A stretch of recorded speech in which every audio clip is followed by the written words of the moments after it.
الحمد للہ وکفا والصلاة والسلام على عباده الذین اصطفى اما بعد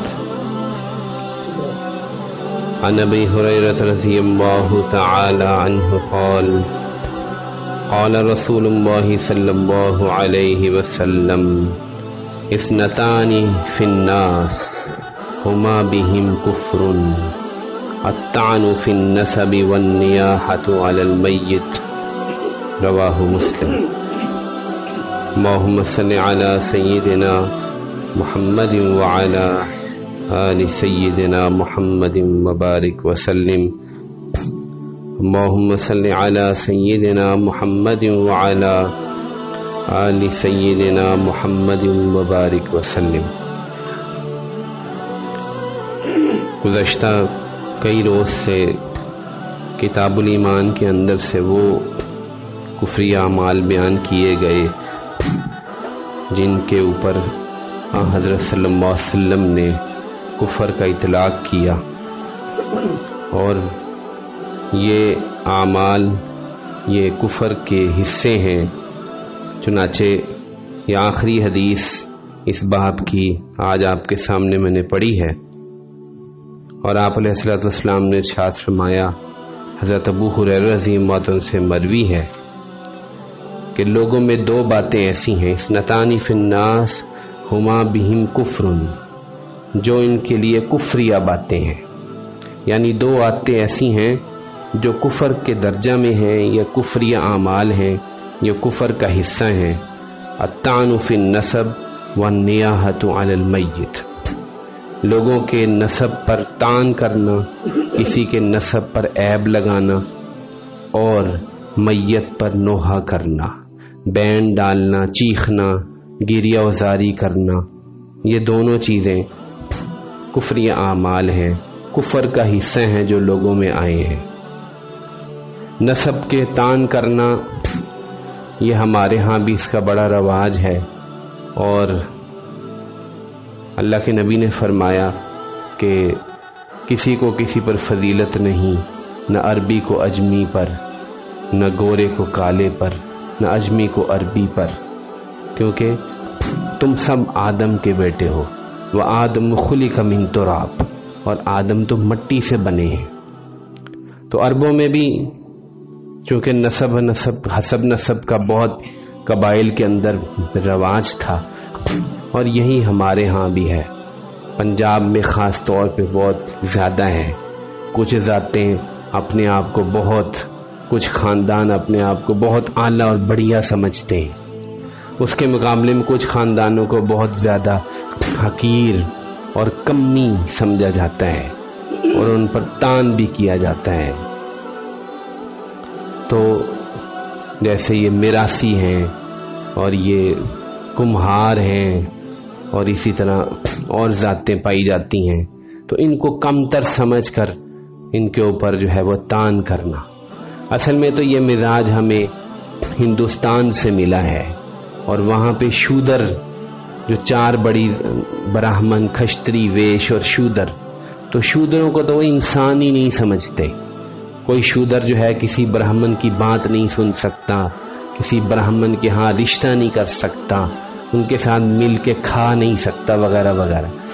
تو ہمارے گاؤں دیہات میں کچھ ایسا ہی ماحول ہوتا ہے، جو کمی ذات کے لوگ ہیں وہ بڑے چودھریوں کے ساتھ نہ بیٹھ سکتے ہیں، نہ ان سے جو ہے کلام کر سکتے ہیں، نہ ان کا کبھی رشتہ ان کے ہاں ہو سکتا ہے، وغیرہ وغیرہ۔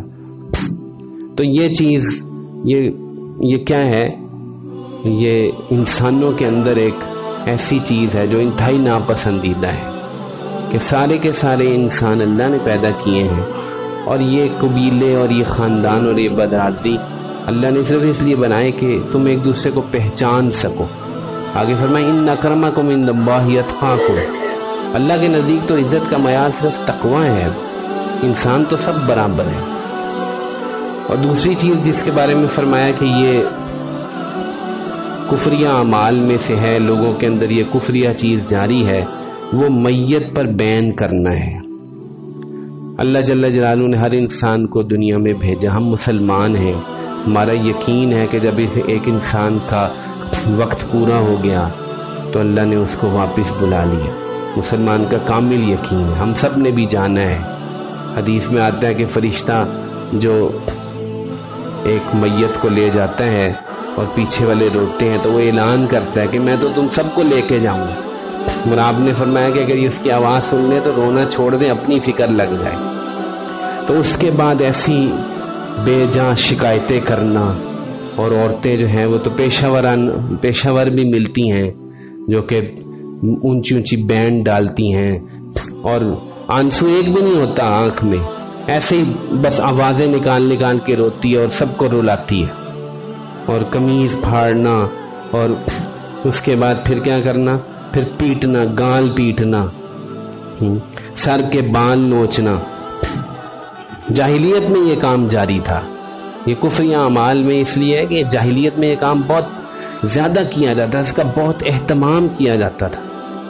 چنانچہ مسلم شریف کی روایت ہے کہ ابو سلمہ رضی اللہ عنہ جب فوت ہوئے تو ام سلمہ رضی اللہ عنہ نے سوچا کہ میں یہ کرتی ہوں، اور فرماتی ہے کہ مدینے کے اوپر والے حصے سے ایک عورت بھی پہنچ گئی میری مدد کے لیے، اور ہم دونوں نے ابھی شروع کرنا ہی تھا اونچی اونچی یہ بینڈ ڈالنا کہ ایک دم سے رسول اللہ صلی اللہ علیہ وسلم تشریف لے آئے، اور آپ نے فرمایا کہ شیطان جس گھر سے نکل گیا تھا تم آج دوبارہ بینڈ ڈال کے اس گھر میں شیطان کو داخل کرنا چاہتی ہو۔ بہت سخت نکیر فرمائی تو وہ فوراً رک گئی۔ تو یہ کام جو ہے وہ آج بھی جاری و ساری ہے، اور اس کو جو ہے وہ نہ روکا جاتا ہے نہ اس کی۔ آنسو بہانے پر کوئی اشکال نہیں ہے، آنسو بہانا تو غم کا حصہ ہے۔ چنانچہ مسلم کی روایت ہے کہ آپ علیہ السلام کے بیٹے کا جب انتقال ہوا حضرت ابراہیم کا، تو وہ آپ کی گود میں تھے اور بچے کی آخری سانسیں جو ہیں وہ نکل رہی تھی، جیسے مشکیزے میں سے پانی نکلتا ہے ایسے اس کی آخری سانسیں نکل رہی تھی، اور آپ علیہ السلام کی آنکھوں سے آنسو بہ رہے تھے۔ تو صحابی جو ساتھ بیٹھے تھے انہوں نے کہا کہ اللہ کے نبی یہ آنسو کیوں؟ تو آپ نے فرمایا کہ ہم اللہ کی تقدیر پر راضی ہیں، یہ تو غم کا اظہار ہے۔ تو رونے پر پابندی نہیں ہے، چیخیں مارنے پر اور کپڑے پھاڑنے پر اور گال پیٹنے پر، اور بعض لوگ جو ہیں وہ تو اس سے بھی آگے بڑھ جاتے ہیں۔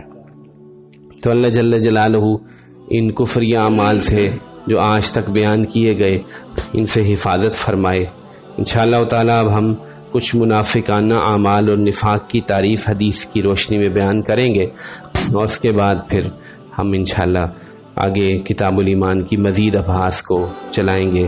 اللہ جل جلالہ سے دعا ہے کہ اللہ تعالی ہم سب کو ایسے تمام اعمال سے محفوظ فرمائے اور ہمیں کامل دین پر عمل کرنے کی توفیق نصیب فرمائے۔ وآخر دعوانا الحمدللہ رب العالمین۔